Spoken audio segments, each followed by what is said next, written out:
Bueno, vamos a continuar ya con la sesión. Agradecemos al doctor Germán Gómez haber aceptado venir a hablarnos de este tema. Él es psicólogo social por la UNAM, tiene la maestría en Psicología Social por la Facultad de Psicología y maestría doctorado en Antropología Física por la ENA. Desde hace 37 años es docente de la UNAM en la que es Zaragoza y también es docente en el Instituto Politécnico Nacional desde 1980 hasta 89. Igualmente es profesor visitante de la maestría de Psicología del Trabajo de 1997 a 2001. Tiene varios trabajos publicados. Como editor coordinador tiene 6 libros. Como autor de capítulos dentro del libro 23, artículos en revistas especializadas sobre estos temas de la psicología social, la comunicación, la ideología y la alienación, 68, y como coautor 10. Las líneas de trabajo de Germán Gómez, líneas de trabajo de investigación, ¿verdad? Sobre todo en la población del sur, oriente de la zona metropolitana, ha hecho investigación sobre ideología, alienación, trabajo y psicología y salud, y aspectos perceptuales en estas poblaciones del oriente, nororiente de la ciudad, cómo perciben la televisión, la estructura política, ha investigado también los conductores de los microbuses, muy importante, ¿verdad? Los profesores de la prepa, también estudiantes de psicología, y también ha estudiado la subjetividad laboral en adolescentes, la conyugalidad en México actualmente y la subcultura del narcotráfico. Son los campos temáticos de la investigación de Germán Gómez. Le pido muchas gracias por venir al seminario, Germán, y ahora les dejamos la palabra. Si nos plantea usted, los voy a dejar solos. Bueno, no quiero ocupar mucho tiempo, pero debo decir que me siento muy honrado de haber sido invitado a una actividad como esta, de conocer al doctor Jiménez y de haber sido directamente invitado por mi querido amigo de hace muchos años, Alfredo Guerrero, con quien además de una amistad de enorme calidez amistosa, nos une una buena cantidad de confluencias conceptuales, pero también divergencias controversiales. Eso es lo que une, lo que fortalece los vínculos de amistad entre gente tolerante. Es más que yo, desde luego. Querría anclarme en 4 puntos, porque tienen que ver con lo que quiero exponerles. Por cierto, ¿cuánto tiempo podemos? ¿Más de 5 horas o menos? 45 miedo, terror, resentimiento, odio. Bueno, esas dos. Desde mi punto de vista, y después del terremoto de 85, estuve convencido, después de haber participado en tareas muy mal, por cierto, de auxilio a damnificados, que el miedo es una vacuna necesaria de inoculárnosla. ¿Para qué? Para evitar el pánico. El miedo agiliza. ¿Cómo sucedió después del terremoto? Realizando simulacros. Antes de 85 no había entendimiento pleno del grave riesgo en que la Ciudad de México existe. Riesgo único. Este es un territorio en el que por ahora es imposible prever cuándo va a temblar. Y si los temblores serán oscilatorios o transitorios. No sabemos. Lo que sí sabemos es que va a temblar. hasta el 85 se desplegó por primera vez un conjunto de tareas preventivas para saber qué hacer ante la inminencia o la ocurrencia de un sismo. Es decir, para eso fue necesario inyectar miedo, para evitar pánico a la hora de la ocurrencia del suceso. Ahí tenemos una divergencia. Pero el asunto no es de palabras. El asunto es que en condiciones de atemorizamiento estructural, la gente necesita cuidarse de los hechos atemorizantes. Y si no tenemos miedo de eso, no nos cuidamos, no prevemos. Yo les diría, ¿cuántos de nosotros hemos pensado la eventualidad de ser asaltados con arma en estos días? Quien no lo ha pensado es un perfecto irresponsable, que le puede costar más que la vida en una reacción improvisada equivocada. Y es que hay que tener claro que ante un hombre o una mujer armados amagándonos, no siempre la mejor salida es ser totalmente sumisos, pero tampoco abiertamente confrontatorios. Pero de eso hay que estudiar. Y para estudiar eso hay que tener miedo de que un día nos van a asaltar. Para evitar que cuando seamos asaltados, lo que hagamos sea un conjunto de reacciones equívocas que lo más seguro es que nos hagan sucumbir. De eso se trata. Resentimiento, odio. Estoy absolutamente de acuerdo con Alfredo que si algo se ha diseminado en los recientes lustros en nuestro país y en todas las escalas, en todos los estratos y en todas las zonas etarias, es el resentimiento. Algo que Enrique de la Garza hace muchos años escribió, o bueno, contestó en una entrevista en la revista Proceso, y dijo: el resentimiento social es hoy uno de los ingredientes más explosivos de la sociedad mexicana. Hasta ahí se quedó. Alfredo abunda, y en ello lo secundo. ¿Qué origina y contra qué se enfoca el resentimiento? Y, como lo diría Alfredo, yo no. Sus expresiones más agudas, el odio. Bueno, contra la desgobernabilidad del Estado. Algo que la OCDE hace 5 años dijo, ha disminuido en México del 92 al 83%. Eso explica, desde luego, no solo las policías comunitarias actuales, no solo los linchamientos, sino también los estallidos de violencia en los partidos antes y después del fútbol.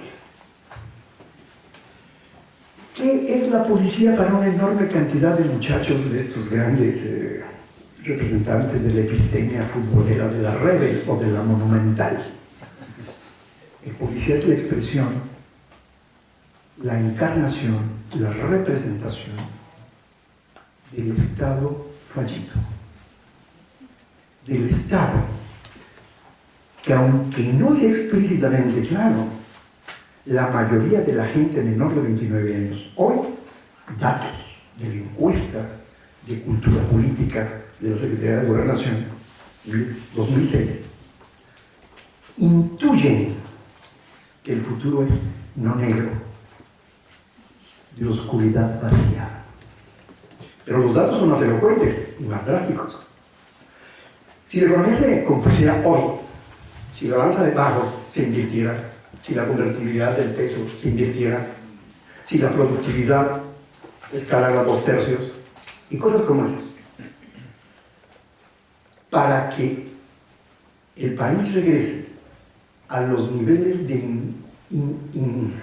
ingreso promedio poblacional de 1990, se requieren 20 años de bonanza. En el supuesto ficticio de que mañana ya estamos en jauja.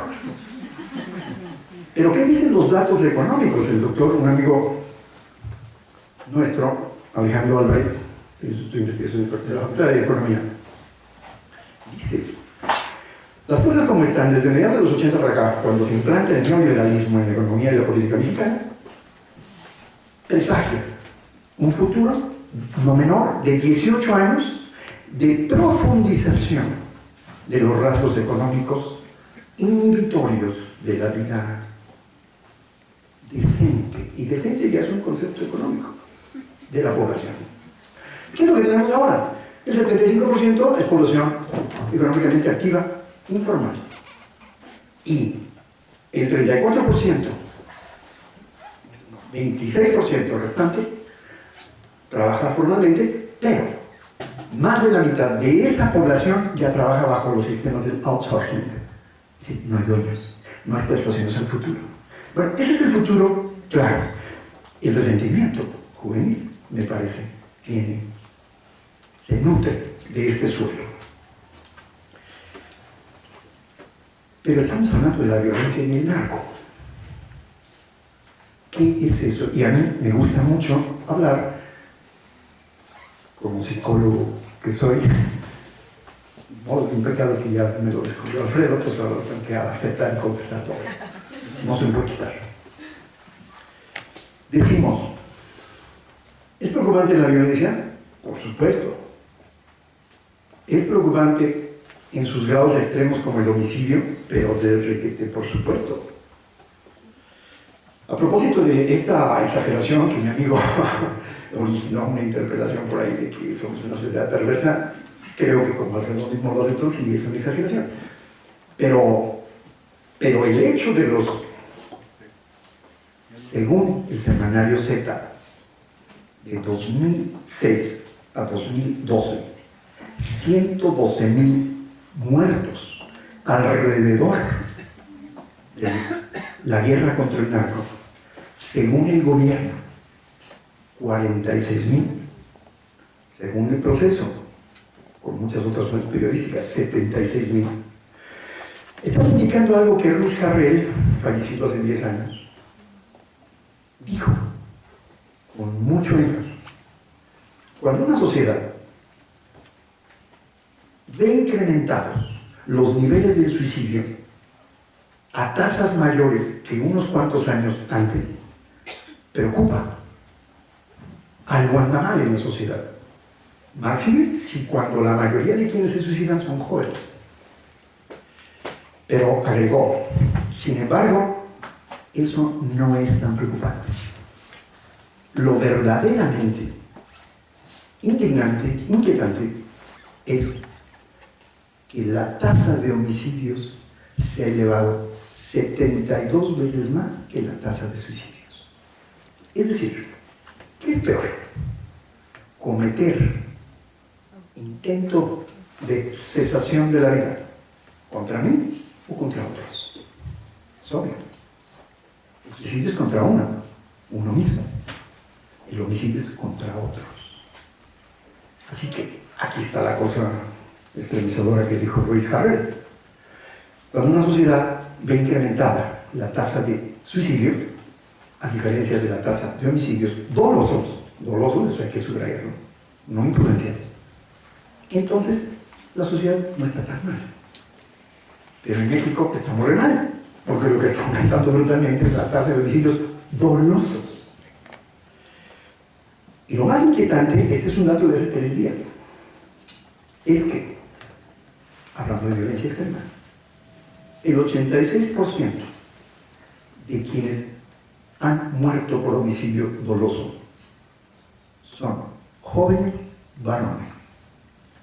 Y el 92% de quienes han infligido la muerte a otros son jóvenes varones.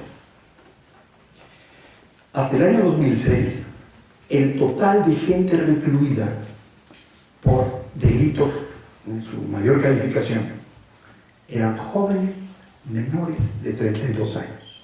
Eso ocupaba el 53%, 2006. En 2011, esa cifra ocupa 61%. La cantidad, en fin, estos son los datos. Hay muchos más, no quiero ser tan trágico hablando de eso. Pero sí detenerme, abundar un poco en algo que, repito, el padecimiento que padezco desde hace muchos años de ser psicólogo me conduce a insistir en ello.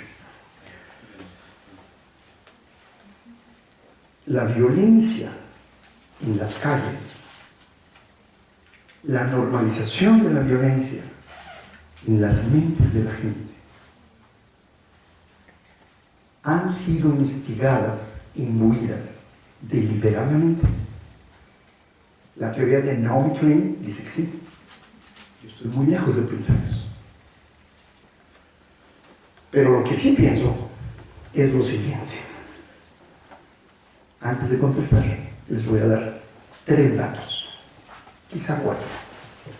Bueno, exagerando, quizá 5. 1. La consolidación duopólica televisiva en México ocurre a fines de los 80. Se privatiza la televisión estatal. Televisa se consolida como el gran emporio a nivel internacional. Multiplica, bueno, no multiplica, se triplica la cantidad de horas y programación en la pantalla, especialmente a niños. Entra a la bolsa. En esos años, el famoso Tigre declara sin ningún tapujo: hacemos la televisión que México se merece. Es televisión para jodidos. Perdón por la palabra, pero el epistemólogo de la televisión así lo dijo. Programó lo que a la gente le gusta. ¿Qué quieren? ¿Una televisión para intelectuales? O sea, para ustedes. Pues no, esa televisión no vende. Eso dijo don Emilio Azcárraga mismo, hijo de don Bilbao Urreta, papá de Tigricho, Jenny. Segundo hecho. La familia nuclear en México, en el año 2000 y desde 1970, en el censo de 70 al censo de 2000, arroja un dato espeluznante. El índice de divorcio sumado creció 230%. A fines de los 30, cuando se consolidan una buena cantidad de hechos jurídicos y entre ellos la contabilidad de los ciudadanos, hasta 1970 el índice no llegaba ni al 100%. O sea, en 40 y tantos años, la gente que se divorciaba era una cantidad mucho menor que la que se divorció entre 1970 y 2000. Y usted dice, ¿eso qué tiene que ver? Yo también me lo pregunto, pero ahí voy. Al mismo tiempo que en el censo de 2000 se arroja este dato de divorcio incrementado, también se arroja otro. 23.1% de los hogares en México son monoparentales. O sea, poquito más del 20%, poquito más de la quinta parte. Nada más hay papá o mamá, pero el 92% de esos solo son mamá, o sea, mucha madre, que poco padre. Pero en el conteo de CONAPO de 2005, ese 23.1 aumentó a 23.6. Y uno dice, ay, no, son 5 décimas, no te pongas así. Bueno, una décima son más o menos 72,000 hogares. Pero el censo de 2010 arroja 26.1. O sea, más de la cuarta parte de los hogares mexicanos solo hay mucha madre. ¿Qué quiere decir eso? Hay que agregar otro dato. Tercero.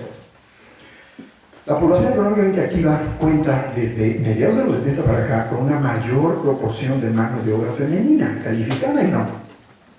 Pero hay mucha mujer ya metida en el terreno de la producción y los servicios. Estos últimos 2 datos arrojan algo que debe preocuparnos y no lo ha hecho suficientemente a todos los que nos inquieta hablar de estas cosas. Que la familia tradicional nuclear se está desvaneciendo. Podría decirles muchos más datos al respecto, solo uno. En el censo de 2000, La duración promedio de las uniones conyugales o nupcialidad eran 5 años y medio. En el censo de 2010, no es cierto, eran 6 años. En el censo de 2010, 5 años y medio. ¿Está claro eso? La gente se divorcia bien rápido. Pero además los jóvenes han aumentado la edad para contraer nupcias y han disminuido la edad para entrarle al ring de los catorrazos candentes, o sea, la edad de iniciación sexual. Eso arrojó un dato espeluznante también en el censo de 2010, que creció a la población mucho más de todas las proyecciones. Cuando se analizó a detalle por qué, resulta que porque jóvenes menores de 17 años habían procreado casi 3/4 partes del millón de nuevos ciudadanos. Aquí están. Ahora, ¿qué tiene que ver todo eso? Bueno, una cosa muy simple. Que una de las tareas tradicionalmente cumplidas por las familias tradicionales nucleares o tradicionalmente nucleares es la inculcación de los valores a las nuevas generaciones.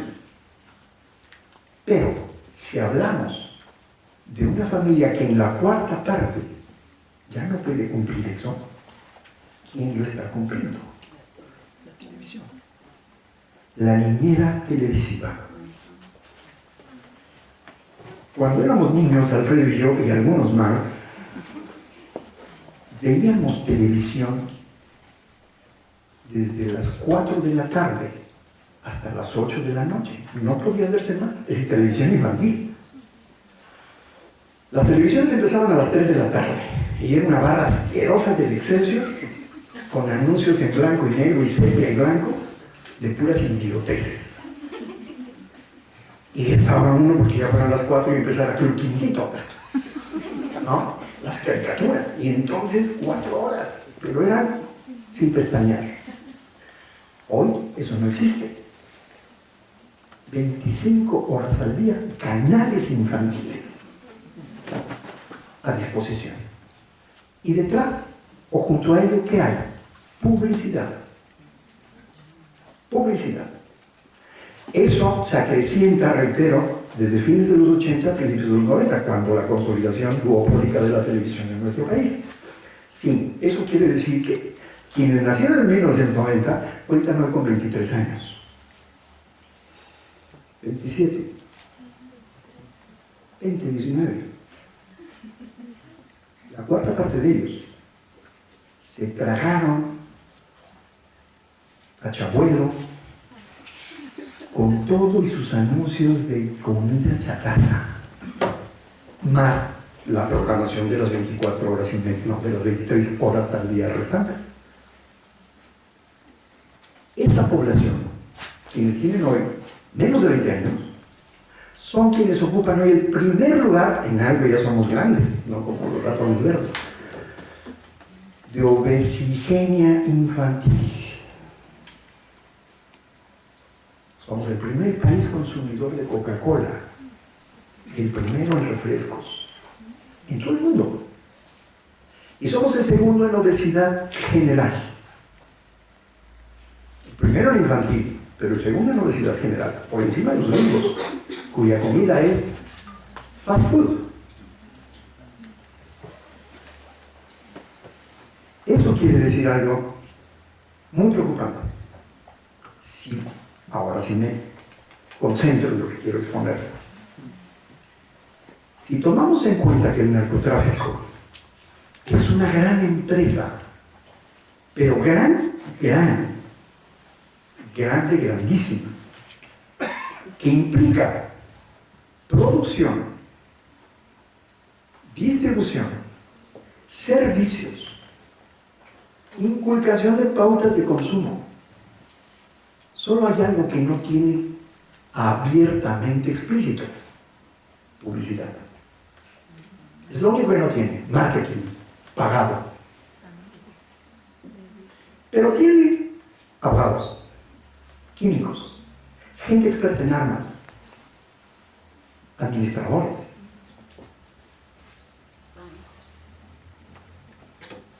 No sé si bancos, pero gente que maneja las finanzas, sí. Especialistas, no ayudantes, no, especialistas. tiene gente experta en telecomunicaciones. ¿Recuerdan?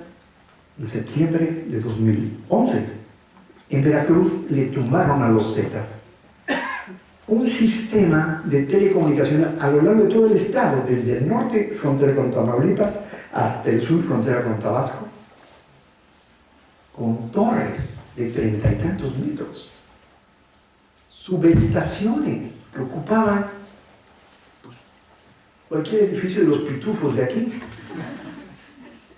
en plena selva. Así que imaginemos, ¿quién montó todo eso? Como diría Chicoche, ¿quién montó? ¿Y quiénes lo operaban? Pues aprendices no. Les tumbaron eso, pero nada más en un estado.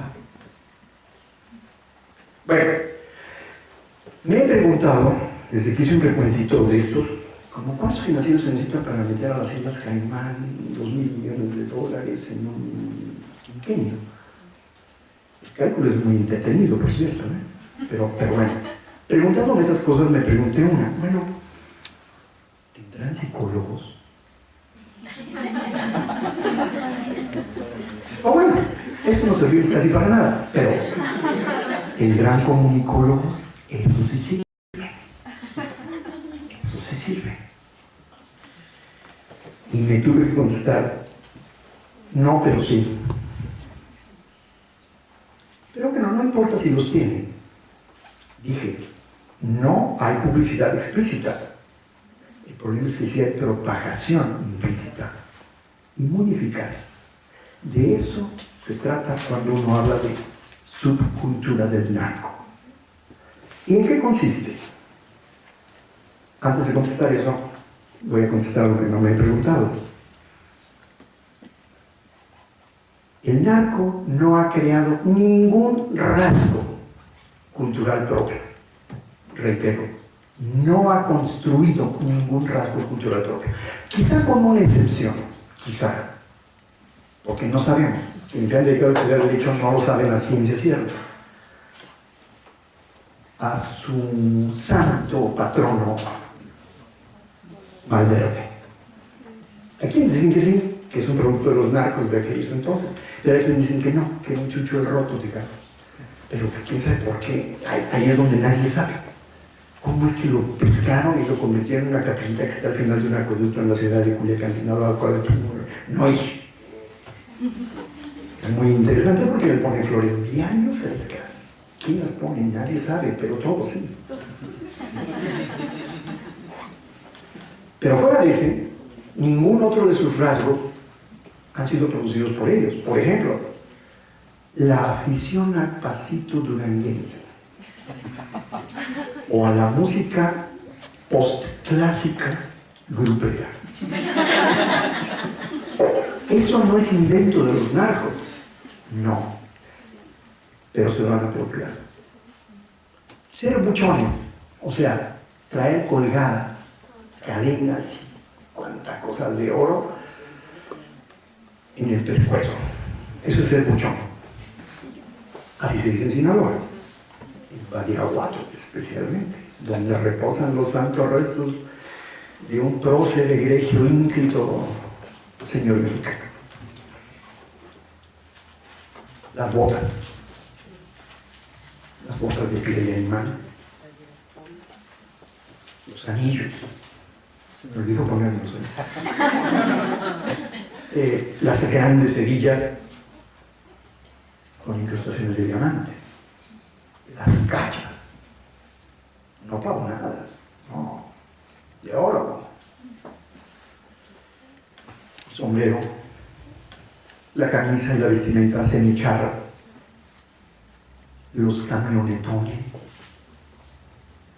Todo el mundo vimos la película del infierno, ¿no? Ahí está el prototipo. Ahí está. ¿Qué tiene que ver eso con la violencia? Ahora me regreso. Un amigo común, Guevara, en Culiacán, donde vive desde hace décadas, fue economista, pero después tuvo la bella ocurrencia de estudiar en posgrado en psicología social, y es conocidísimo en la psicología social, no sé si alguien de economía sepa de él, pero descubrió hace 7 años en un estudio con jovencitos, intentando explicar expectativas, que más de un 70% su principal expectativa era ser buchones y poner en práctica el adagio: más valen 5 años como rey que 50 como buey. El Colegio de la Frontera Norte, hace 2 años, menos de 2 años, se realizó un estudio semejante, pero ya no con niños ni adolescentes, sino con jóvenes universitarios. Y, oh sorpresa, sin más de la mitad, poquito más de la mitad, declaran entre sus principales aspiraciones ser narco juniors, no sicarios. Eso es al popolo. A los universitarios, narco juniors, como el Vicentillo. Estamos hablando de población universitaria. Bien.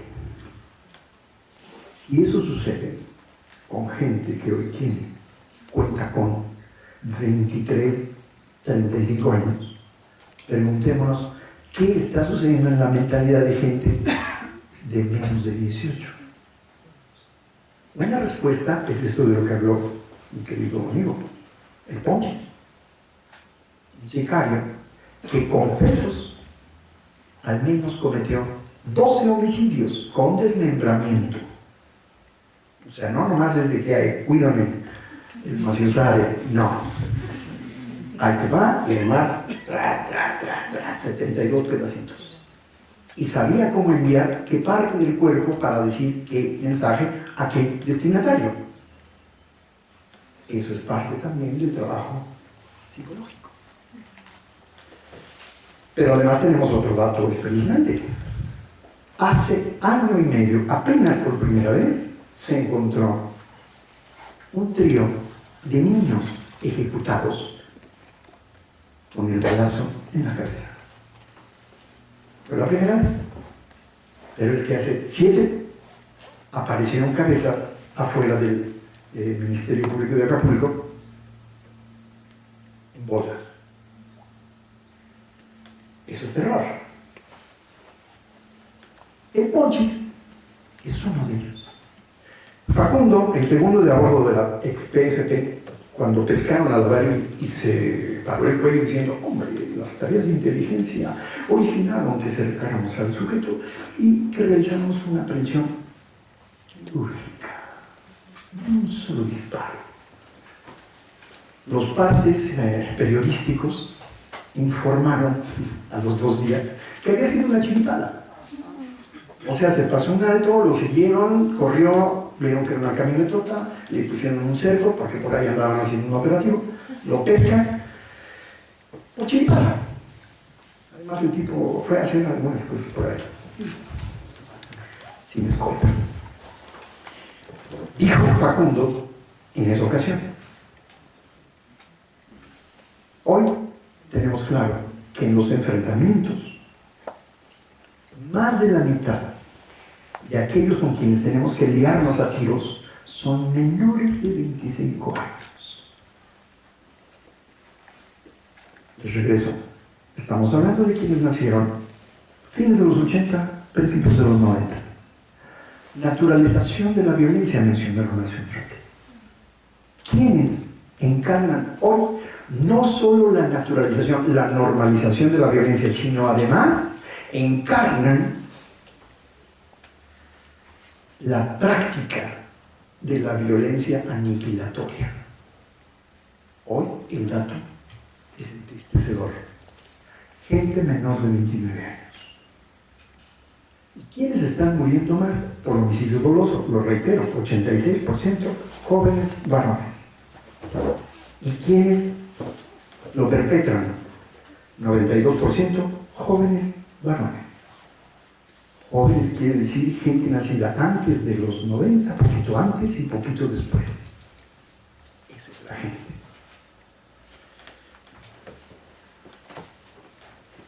Algo que pensarlo no deja de provocarme ataques repentinos de Parkinson, es que hoy en la televisión, en cable, hay 2 canales de música grupera, que programan esta inframúsica 27 horas al día. En los programas de entretenimiento filosófico, entre las 9:30, 10 de la mañana y la 1, en los canales de televisión, los principales músicos que amenizan las doctas y directas palabras de las grandes actrices y actores que aparecen allí son grupos gruperos. ¿No acaso a doña Jenny Rivera, el año pasado, le hicieron un homenaje apoteósico más grande que al que Monsiváis hace exactamente 2 años con 362 días en Bellas Artes? 5 veces más gente a decirle adiós a Jennycita, a despedirse de Monsi. Eso es espeluznante. Y ahora voy con resentimiento.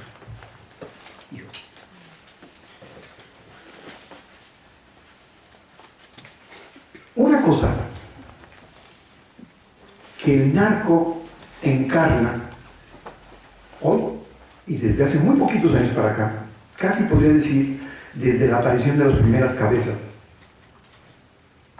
es el constituirse, haberse constituido como el principal oponente del Estado.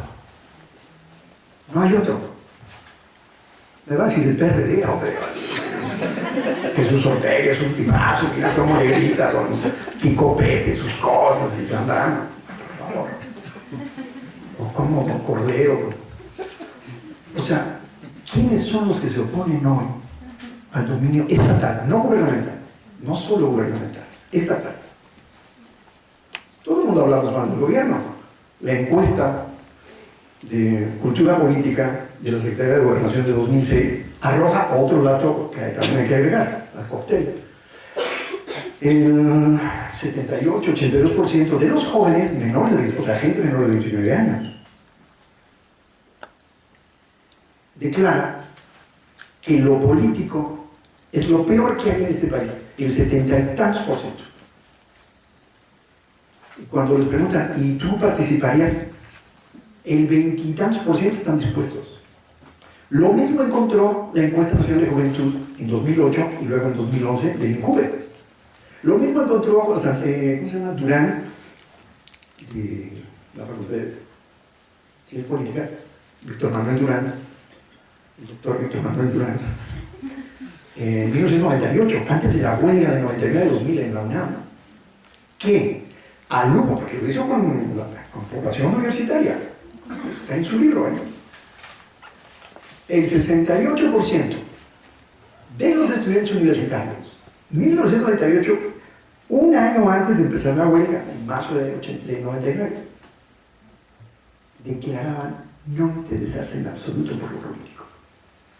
O sea, 2 de cada 3. Otra vez estamos hablando de jóvenes.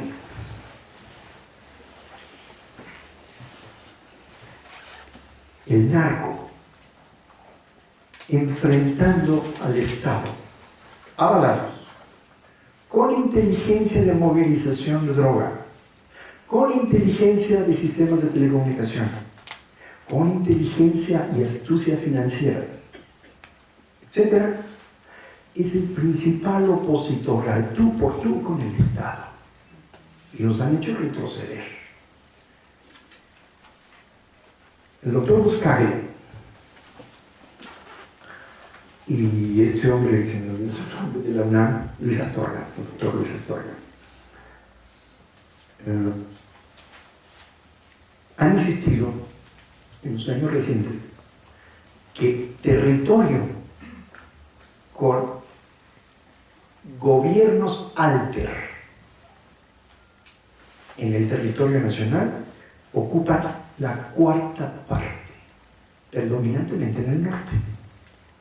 Es decir, el Estado no entra a muchos territorios de estos. Y si no entra ni siquiera corporalmente, pues mucho menos política, financiera, etc. Eso significa que para todos aquellos que somos resquemorosos, resentidos, el narco, no sabemos en qué medida, pero muy probablemente está significando nuestras ganas de cobrarle los platos rotos a este chinche estado de fecalidad. Y lo hace bien. Quizá eso explique por qué en Monterrey, en Durango, en Sinaloa, bueno, en Culiacán, en Mexicali, en Tijuana, en Ciudad Juárez, gente común no hablan mal nunca del narco, todo lo contrario, todo lo contrario.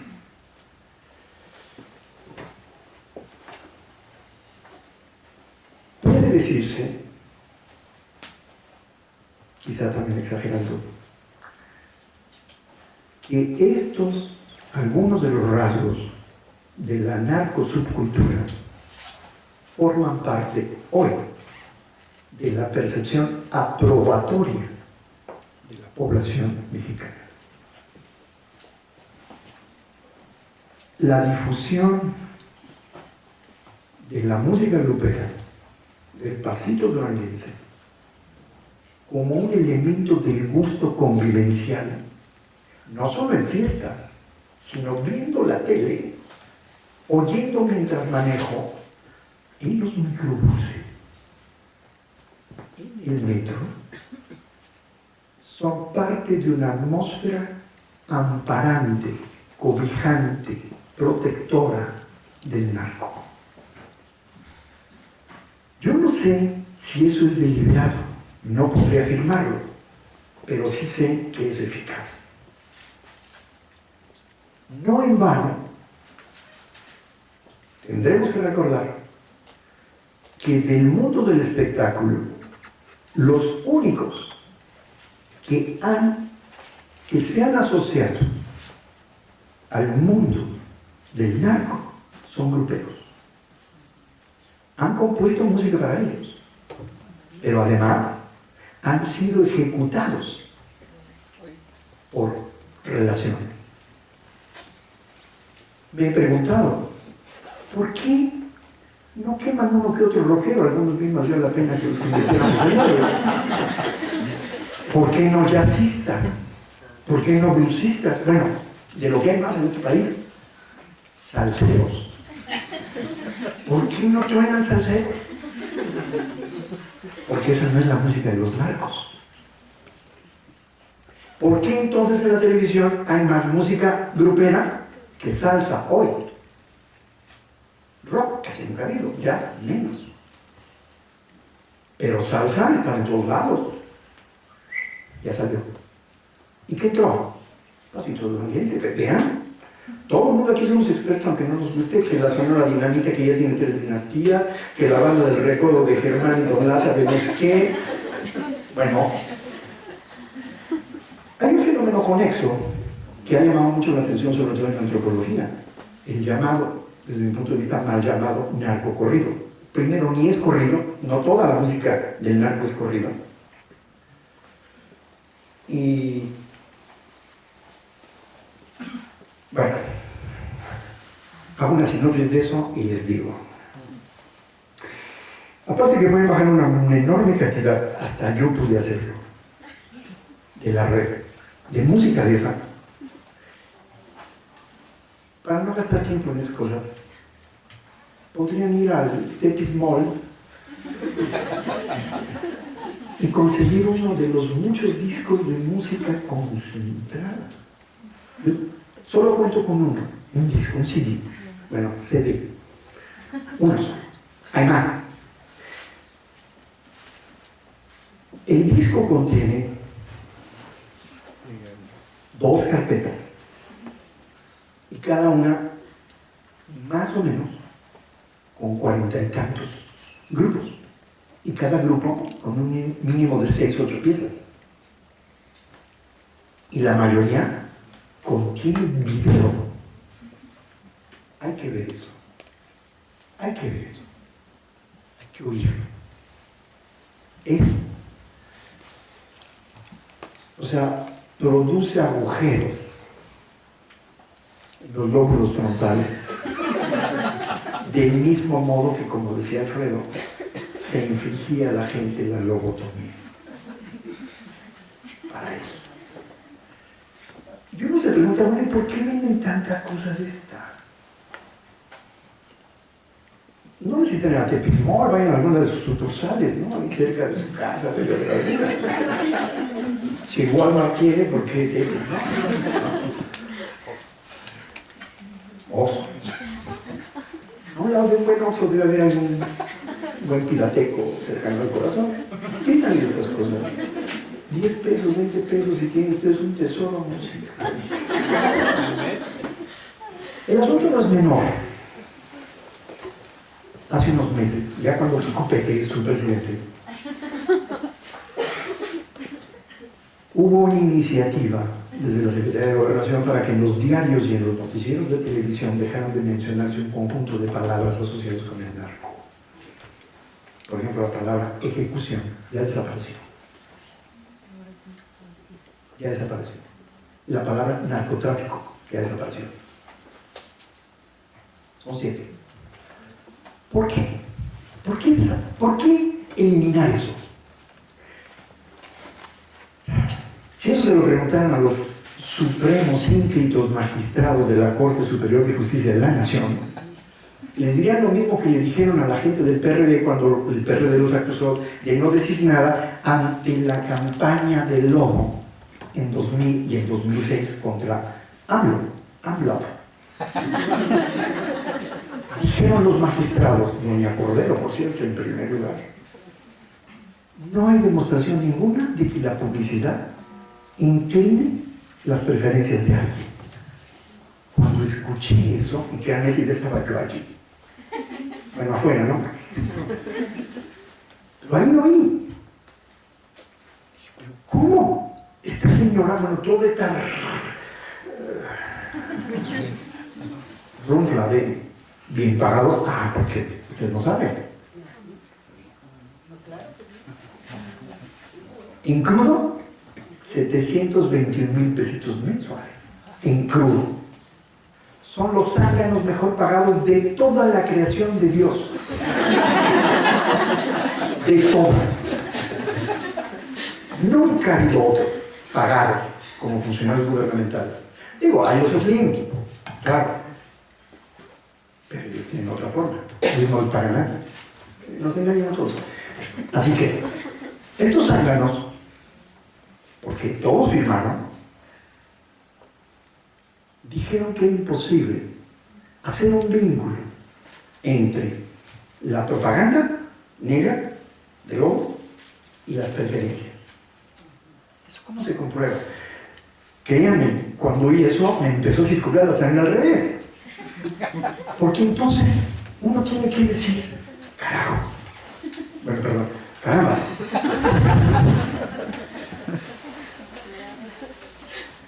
Entonces, ¿a qué se debe que los mexicanos bebamos tanta Coca-Cola? No tiene nada que ver que México es el país, después de Estados Unidos, en donde mayor cantidad de décadas ha estado presente la publicidad de la Coca-Cola, perdón. No tiene nada que ver, ¿verdad? Entonces seguramente debe ser un gen coca-colófilo de los mexicanos. No puede ser otra cosa. La propaganda, según los grandes magistrados, no hay demostración de que provoque ningún influjo opinativo o preferencia. No puede ser. Pero todavía me pregunto más. ¿Cómo es que doña Paula Chicatarada es tan exitosa? Hace sus giras en el Auditorio Nacional y la gente compra los boletos medio año de anticipación. Ya se están pensando en meterla al Foro Sol. Es una gran cantante, ¿no? Desde luego. Timbiriche. Timbiriche son unos grandes artistas, grandes compositores, grandes cantantes. Son maravillosos. ¿Qué es lo que explica que sea gente tan metida en el gusto de nosotros, la gente común y corriente? La publicidad. ¿Qué es lo que ha impedido que gente como Jaime López, solo 11 de cada 10 de aquí no saben quién es, o Armando Rosas, o Gerardo Enciso, hacen rock creativo, crítico, documentado? ¿Por qué no los conocemos? Pues muy simple. Pues no están en televisión, güey. ¿Cómo quieres? Y el más trágico de todos, eso es trágico desde antier, ¿eh? Luto nacional. Ahí va. La afición que más viaja por el mundo para ir a apoyar a sus representantes nacionales futbolísticos es la mexicana. Las delegaciones más grandes de aficionados que viajan desde 98 en Francia, detrás de su selección, son mexicanos. Por eso son los más tranzas también. En Sudáfrica andaban revendiendo boletos y no sabían ni hablar mexicano. Eso le lleva una cosa, solo lo pongo en un paréntesis, ojalá me dé tiempo de hablar después de eso. El nuestro no es un país de estúpidos. Lo estoy diciendo ahorita por lo que voy a decir después y con eso me voy a quedar callado. No, no es un país de estúpidos, es un país de ignorantes. No es lo mismo. Lo cierro, me sigo. Este equipo, si uno hace una retrospectiva de los años 30 para acá, cuando fue la primera vez que participaron en Chile en un primer mundial, nunca ha llegado a octavos de final. Nunca. Y hemos organizado dos mundiales de fútbol, 1970 y 1986. En 86 sí pasamos a cuartos. Ahí sí, perdón. Pero nunca hemos llegado a semifinales. Y menos a finales. Y si hubiéramos llegado, bueno. Pero la delegación televisiva para difundir los eventos, la más especializada, la más numerosa, la más tecnificada, es la mexicana. Los mayores centros de transmisión desde Francia para acá son de Televisa. Ni TV Globo ni la RAI italiana tienen la cantidad de gente que Televisa trepa en los aviones semanas antes de cada contienda. Es decir, si en algo somos campeones en fútbol es en ser perdedores persistentes. Pero la gente no sale al Ángel a festejar que somos perdedores, con una excepción. Marzo 16 de 1993, cuando ganamos el segundo lugar contra Argentina en la Copa América. 1,5 millones de gente, y estuve ahí, que hasta Los Pinos pude meterme con la credencial falsa. Del aeropuerto a Los Pinos, 1,3/4 de gente les hicimos la valla. Yo, además de valla, me trepé al camión y me eché la mitad del viaje con ellos. Era impresionante. Ya llegamos de noche a Los Pinos, llegamos. La gente en los edificios en la avenida Chapultepec sacaba sus banderitas. Como cuando el Papa. Pero cuando el Papa, eso se promovió por la televisión, la primera vez en 1980, cuando Don Jolopo era rey de este país. ¿Qué es lo que hace que los ratones verdes, como les dijera Manuel Seide en los años 70, expertos en derrotas, sean tratados por la población mexicana como representantes del triunfo? la publicidad. No hay más. No hay más. Somos ignorantes, no estúpidos. La demostración de que no somos estúpidos es que el Chapo Guzmán es el más grande de los narcos en toda la historia de la humanidad. Y todavía no se muere. Pablo Escobar, que es el segundo hasta ahora, llegó a hacerlo, pero solo en el continente. El Chapo ya lo es en Sudáfrica, en Australia, en Turquía, en Europa. Y paremos de contar.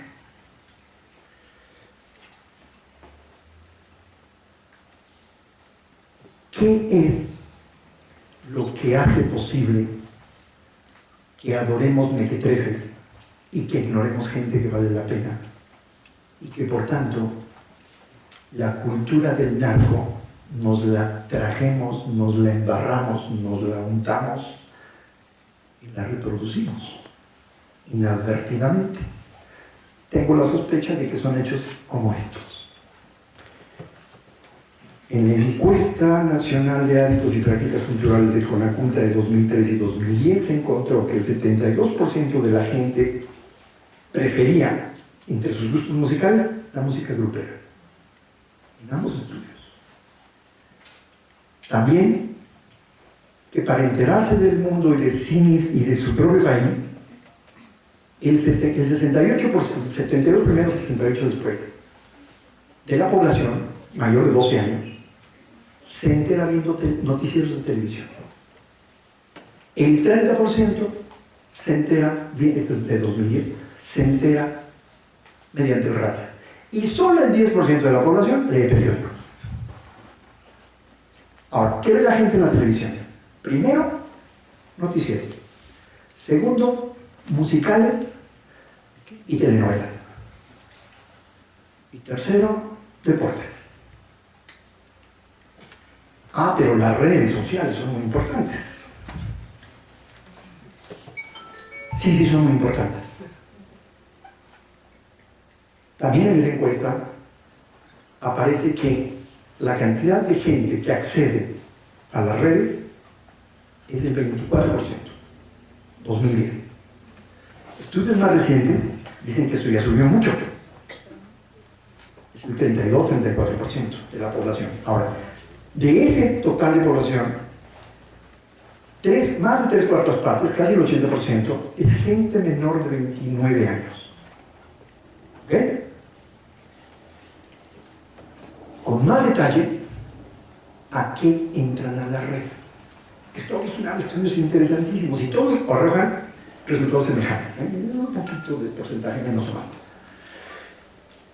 2/3 partes de la razón para entrar a la red es chatear y jugar. 2/3 partes. 1/3, ver porno. ¿Y qué era la otra? Informarse para tareas. Y solo el 2% navegan para encontrar cosas desconocidas. Entonces, apenas llevo 5 minutos. Okay.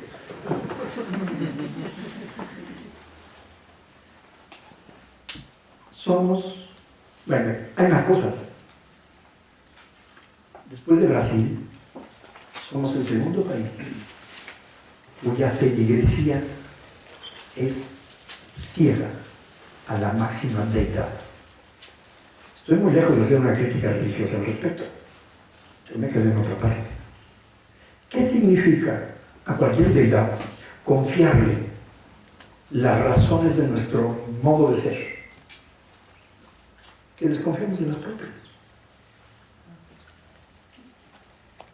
Y la verdad es que eso implica no credibilidad en las deidades, no. Significa credulidad, que es otra cosa. La credibilidad es un asunto de preferencia de lo que alguien dice en función de que lo comparo con lo que otros o él mismo en otros momentos. Pero la credulidad es me trago completo el plátano. O sea, no hay duda de que ahí está la neta. No dudo. Ese es el espinazo de toda feligresía. Real. Todos los que somos católicos, apostólicos y remonos, por supuesto que creemos en los misterios.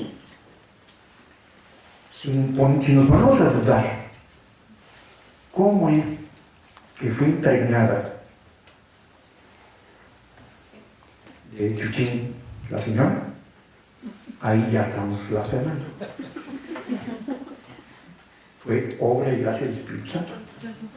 ¿Alguien lo duda? Si lo duda, ya no es feliz. Hay que ser crédulos, si no, no funciona.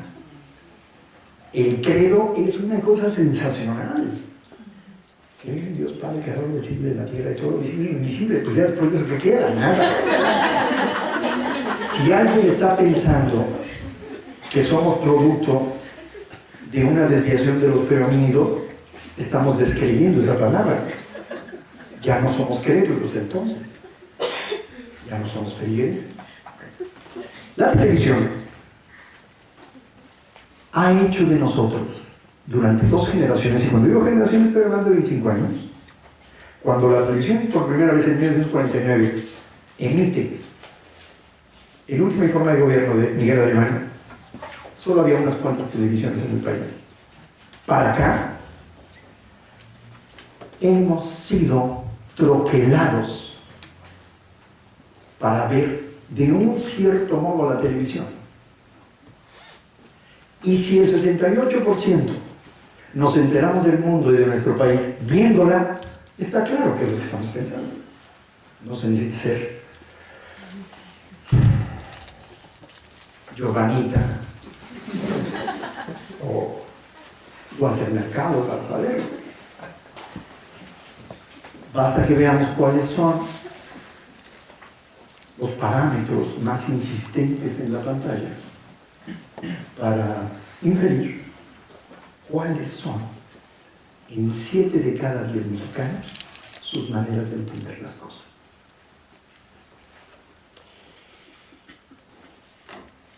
Me parece, y solo estoy mencionando un rasgo de la narcosubcultura, la música grupera y pasito duranguense, que el hecho de que haya 2 canales destinados para eso, y que en la mayoría de los programas de diversión esté esa inframúsica,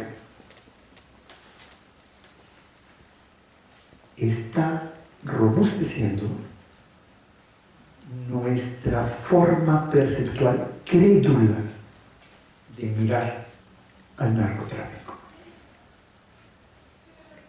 ¿Qué tanto eso tiene que ver con fenómenos como la normalización de la violencia, como la encomienda por el resentimiento a la operación del narco contra el chinche gobierno,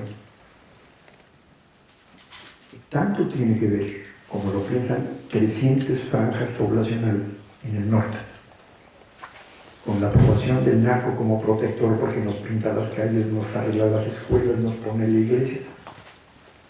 Con esta difusión televisiva, a detalle certero no lo puedo contestar, pero por inferencia no equivoca, estoy archirrecontra pero mega seguro de que tiene que ver. Lo que falta ahora es que sociólogos, antropólogos y psicólogos investiguemos eso. No solo hablemos, lo investiguemos con las mayores rigurosidades a nuestro alcance. Porque estoy convencidísimo que si no sabemos el planteamiento del problema, de qué calibre es, no vamos a poder prever nada, no vamos a poder solucionar nada. Quizá esta manera catastrófica y pesimista de verlo se justifique si les digo, y me quedo callado con ello, que con la población vivita y oleando, que habemos ahora, quizá con excepción de quienes cuentan con menor cantidad de 10 años, ya no tenemos salvación. Ya no podemos erradicarnos de la cabeza todos estos conceptos, todas estas ideaciones y todas estas emociones respecto al narco y la manera de convivir. Les agrego un dato ahí muy rápido. Los mexicanos somos más corruptofílicos desde los años 90 para acá. Eso lo han iniciado Transparencia Mexicana, en fin, aquí les digo cuántos. Somos más corruptofílicos. Por eso es que digo que no somos una sociedad de mensejos. No, solo somos ignorantes. Pero vaya que somos ingeniosos. Hay que verlo en un montón de cosas. El problema es ese, que somos ignorantes, no somos estúpidos.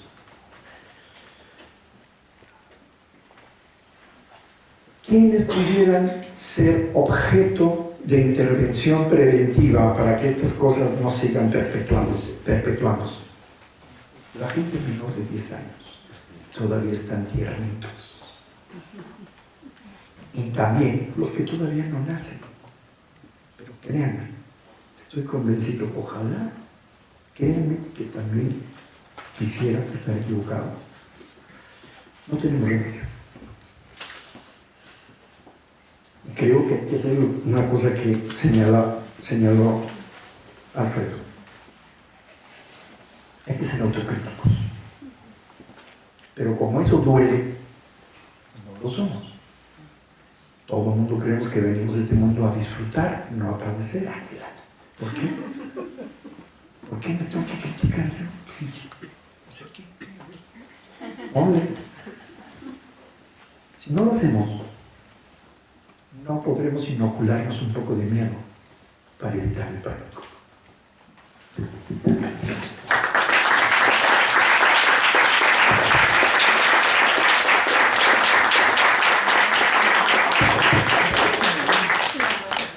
Muchas gracias, doctor Gómez, por su contribución.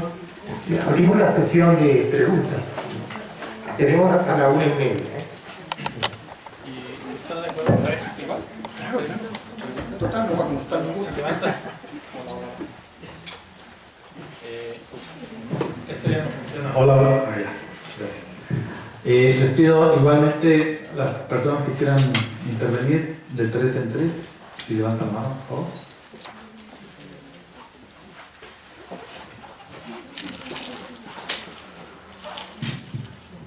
Bueno, mi nombre es Claudia Duarte, yo soy antropóloga. Yo quería un poquito mencionar que si bien la televisión tiene mucho impacto y la publicidad, creo que lo importante también es el monopolio, ¿no? Es el monopolio no solo de la televisión, sino todo el sistema, por ejemplo, en música, ¿no? Son grandes empresas que circulan la música por todos lados, ¿no? Son procesos con muchos más pasos que simplemente tener la televisión, ¿no? Otra cosa que me parece importante que habría que indagar un poquito más, Frederick Jameson habla de las intensidades, que la estructura del yo cambia en este tipo de sistemas capitalistas y que la gente por eso se acerca más a la música, se acerca porque vive más bien la intensidad, lo subjetivo, ¿no? De manera intensa, cualquier situación, ¿no? Entonces eso permite tal vez ante todo la mercantilización, que por lo que escuché es como la propuesta, es el mercado el que está destinando, está creando esta nueva estructura, ¿no? Está fomentando este tipo de, y nutre la cultura de la violencia, ¿no? Es un poquito lo que escuché de todos los datos, ¿no? Es el mercado, esta política económica la que está fomentando la violencia, ¿no? Y bueno, y Frederick Jameson señala esto, se forman sujetos donde su cultura son las intensidades, ¿no? Y bueno, también hay un trabajo ya viejo, de los 70s, ¿no? De Jane and Peter Schneider, ¿no? Que ellos señalaban que el tipo de colonización española en México, en Sicilia, dan estructuras mafiosas, ¿no? Y que podía compararse, que a veces se expanden, a veces se reducen, ¿no? Entonces me parece que esto podría ser también, bueno, algo que estamos viviendo hoy, que es una cultura que existe desde ya históricamente, bueno, por eso lo tienen que probar ustedes, ¿no? Están viendo eso, pero bueno, es un poquito la idea de estos autores, ¿no? Gracias. Bueno, ya estoy de vuelta con la pregunta. Bueno, a mí me parece que yo quisiera hacer el comentario previo que mi concepción de la sociedad, a diferencia de lo que dice Alfredo, es un ente más complejo, donde existen diferentes sectores que generan, que se conflictúan entre ellos. Entonces, yo no dudo que todo esto que se dijo es cierto acerca de Hernández, pero es un sector de la población, no es la sociedad. Son conceptos que yo entiendo que son distintos. También probablemente sea de sus controversias entre amigos, que bueno, una de las afirmaciones que hacía Alfredo ahí en una lámina decía que esta violencia no es ni la de 1910 ni la de 1810. Entonces, como que esta visión de que, bueno, si es esto que acaba de exponer el doctor, pues entonces hay una contradicción, digo, hay una confrontación ahí, no es, si es en esos términos que usted lo acaba de plantear, entonces es una violencia que estaría haciendo las veces de lo que se hizo en 1910 y anteriormente en 1810. ¿Sí? Le digo, si todo este poder, todo esto, y si es un 5 estados, o un porcentaje del 25% de los estados del país, entonces estamos hablando de otra cosa.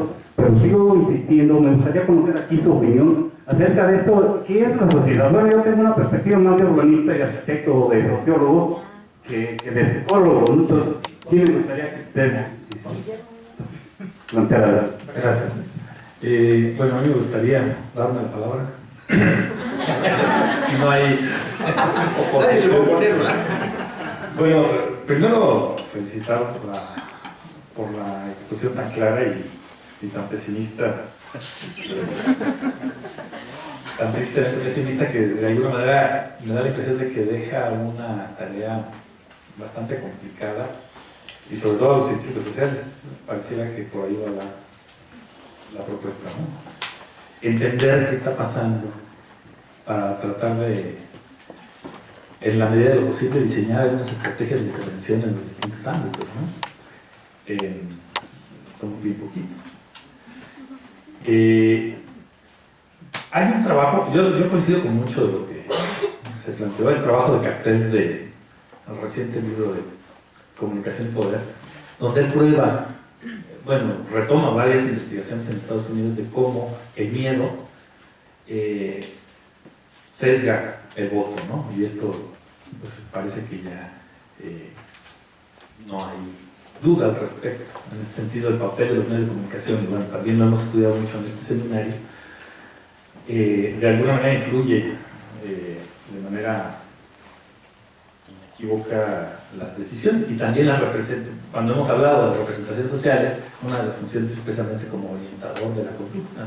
Entonces, incidir sobre la representación, sobre la manera como la gente ve el mundo, y me pareció muy interesante todo el tema que tiene que ver con los narcocorridos y eso. Hace poco yo veía una obra en internet, buscando La Rosa de Guadalupe. Les recomiendo mucho que busquen Rosa de Guadalupe Marihuana.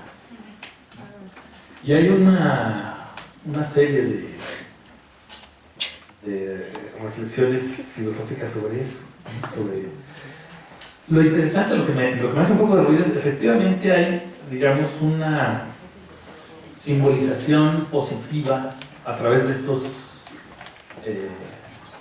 pues de la proliferación de estos signos, de estos símbolos en la música, en la forma de vestir, etc. Y a la vez también hay una especie como de construcción del mito de consumo que tiene que ver, que apunta precisamente a la criminalización y a la psiquiatrización de los sujetos que caen de alguna manera en el consumo y incluso en en la moda, ¿no? Entonces, por un lado, tenemos ciertamente a nivel de sociedad, sí, una simbolización positiva de la identificación de lo narco y lo antiestatal, por un lado, pero también el reforzamiento en los propios medios de comunicación de la psiquiatrización del problema, ¿no? Entonces, eso como un primer elemento, y me gusta mucho que lo que más nos quede son preguntas más que respuestas, porque no tenemos, creo yo, muchas respuestas al respecto. Y por otro lado también la idea, o no, es la idea, la realidad de que finalmente el narcotráfico genera empleo, ¿no? Y los clientelismos de alguna manera mafiosos que implican pues, traiciones de mueres, ¿no? Ese es otro campo, otro elemento importante en relación a que habría que ver que si se revisan las estadísticas de la población económicamente activa y todos estos datos, no tenemos datos certeros de cuánta gente está resolviendo su problema de trabajo y de las distintas maneras de incorporarse, ¿no? Las voluntarias, las obligadas, etc. Es un mundo que todo el mundo sabemos que existe, pero que desconocemos un poco la dinámica, ¿no? Básicamente eran esos comentarios y bueno, reiterar la felicitación por la exposición. Van tres, si quieres. Sí, yo creo que se me olvida uno. Bueno, la demencia se me pasa a los más, Jaime, causa de estragos que ya no me acuerdo cómo. Bueno, me quedo inicio con lo del final. En efecto, con datos acotados, fidedignos, ignoramos de qué tamaño es la absorción del narco, la absorción laboral del narco. Hay cosas que sí sabemos, que en Iztapalapa, que es la delegación más grande y cuyo total poblacional es más grande que la mayoría de los países centroamericanos, porque hay un mapa ya de ello, gente asociada a la delincuencia en general, casi la 10ª parte. Gente mayor de 12 años. ¿Cuántos están ligados a la operación del narco, especialmente el narcomenudeo? Que ahí es la zona de todo el país en donde más información periodística hay. Eso no quiere decir que es ahí donde más narcomenudeo hay, solo esto. Lo subrayo porque está generando algunas maneras un poco opacas del fenómeno. Pero bueno, supongamos que es el 10%. De 5 millones y medio que son, eso nos arroja un dato espeluznante. Espeluznante. Es decir, el narco sí da trabajo, y bien, solo que es un trabajo perentorio. Y no solo de la duración del trabajo, sino de la fuerza de trabajo. Ahora,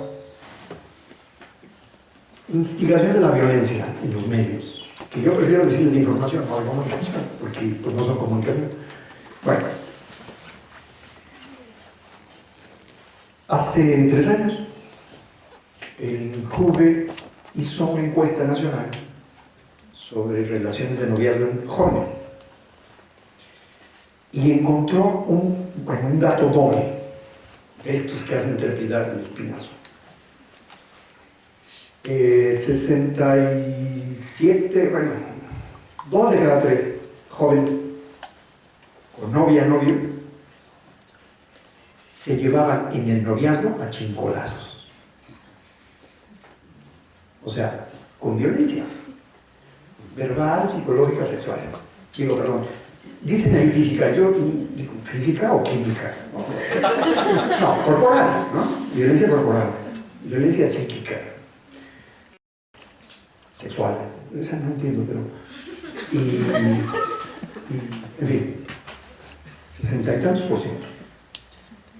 El dato doble adjunto.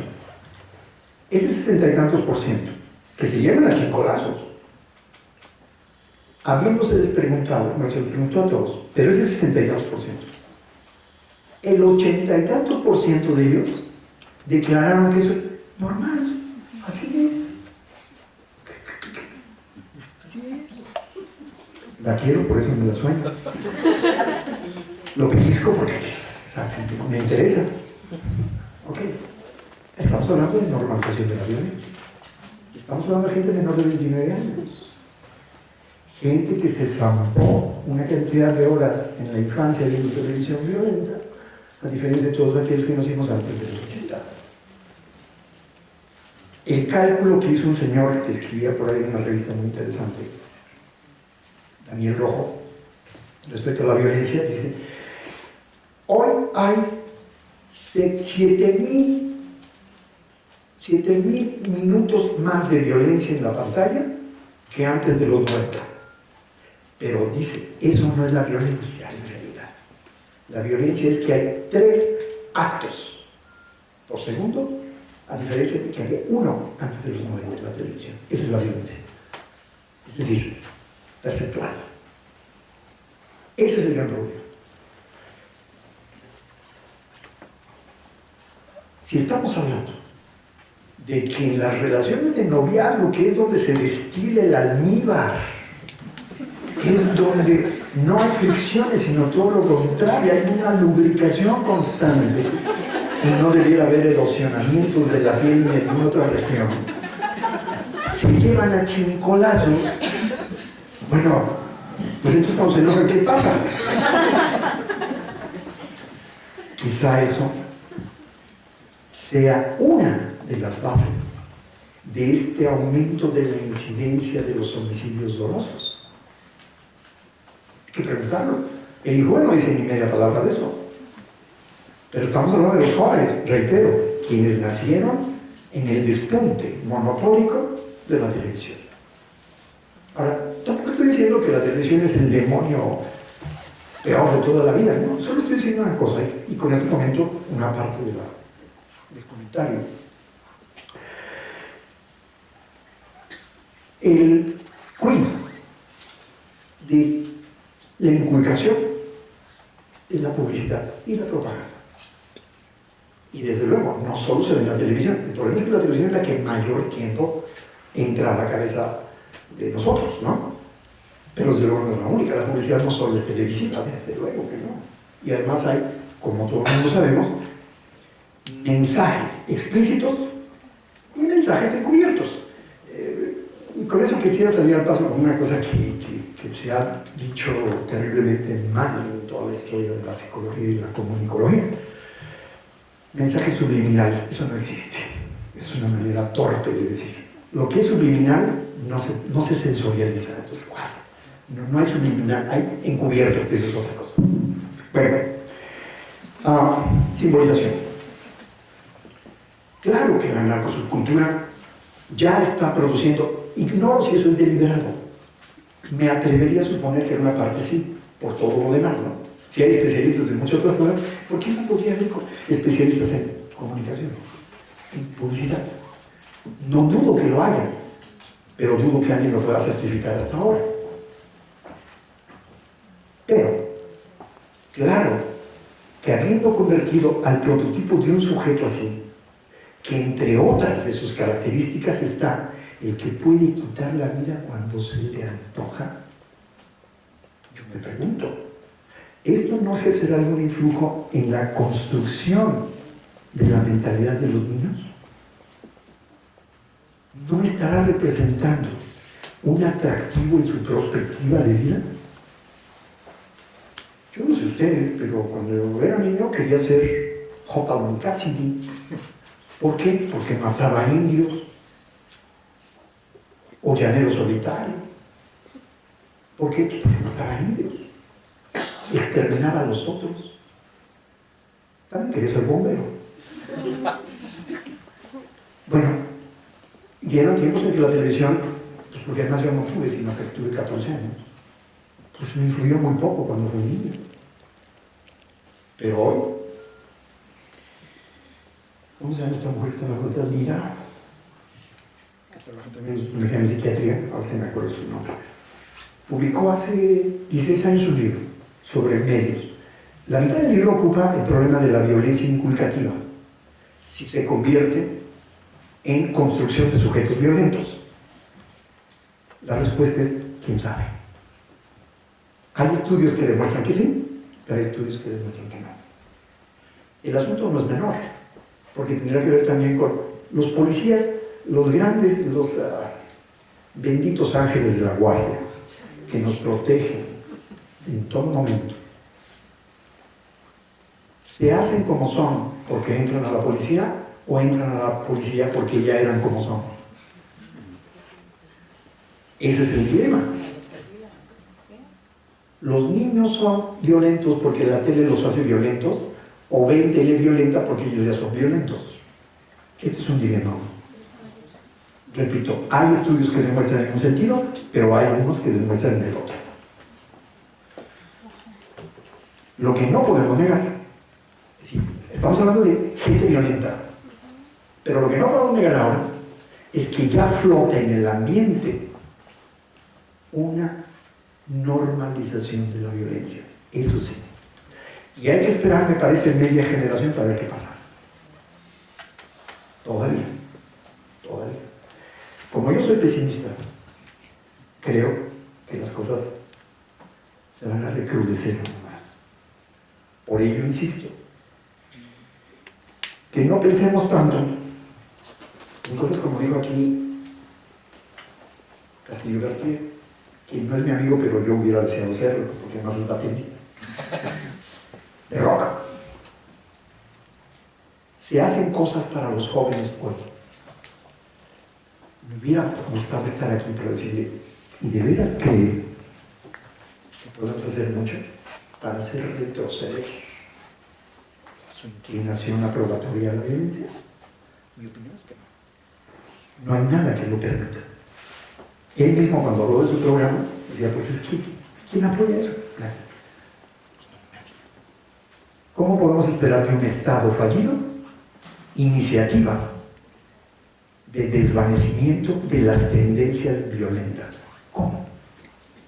Si además se le ocurre a quien lo jefaturó acabar con el peor rasgo de la sociedad mexicana a punta de balazos, la guerra contra el narco, cuyo saldo no solo es, no debía solo ocuparnos de eso, no solo los 60 y tantos mil, los 100 y pico mil caídos, no, el saldo más preocupante es el terror diseminado,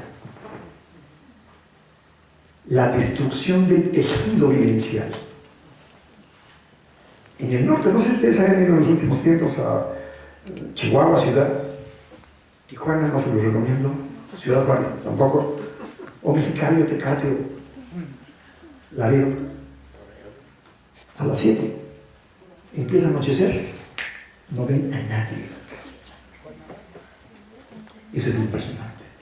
Especialmente en Tijuana, cuya calle principal, la Revolución, siempre fue un hervidero de gente, especialmente en la noche. Pues hoy ven ustedes 3 o 4 temerarios, que lo más seguro es que sea gente metida en el negocio. Gente común se mete en su casa. Una tercera parte de la vida vigil de la gente que vive en estos lugares lo hacen en reclusión aceptada. ¿Por qué? Porque afuera las posibilidades de sufrir un percance ya no son del 12%, como eran hasta antes de los 80. Se ha triplicado. 36% de probabilidades que, estando parado en una esquina, me pase algo terrible. No lo sabemos con precisión, pero lo intuimos y actuamos en consecuencia.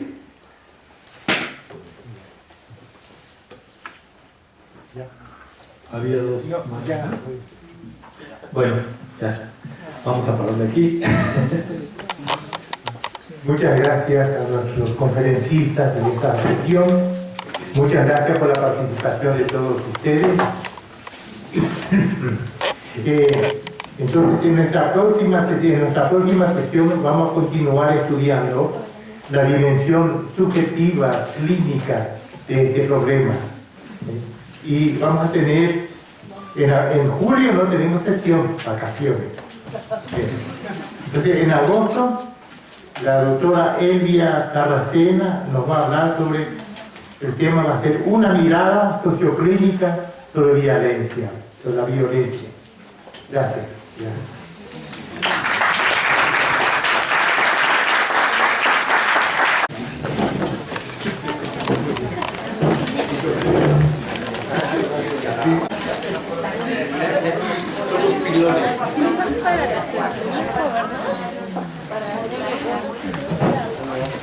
Para